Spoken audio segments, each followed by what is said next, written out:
আসসালামু আলাইকুম। এই শহরকে শৃঙ্খলা ফিরাতে এখন অটোর কারণে দেশে মানুষ চলতে পারে না। তো আজকে ভোর থেকে আইসা আমি 20 থেকে 25টা অটো এই সিট নিয়ে আসছি। কেন সিট নিয়ে আসছি? এই সামনে ঈদ আসছে, রোজা চলে।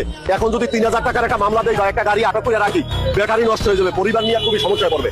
এখন আমি আমার 3-4 জন সদস্য নিয়ে আমি শুধু এই অটোই দরজে থাকবো, অটোই ফিরেই থাকবো। সেই কারণে আজকে আইসা প্রথমে এরকম 20টা অটোর সিট এরকম আইনা রাইখা দিছি।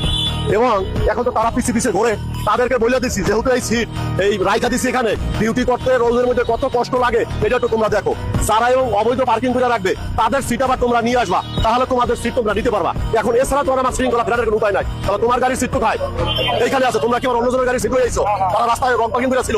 এই অফার চলবে ঈদ পর্যন্ত। এরকম করা ছাড়া আমার পক্ষে তো আর সম্ভব না। বাইরে কি বলেন, আপনারা কি বলেন?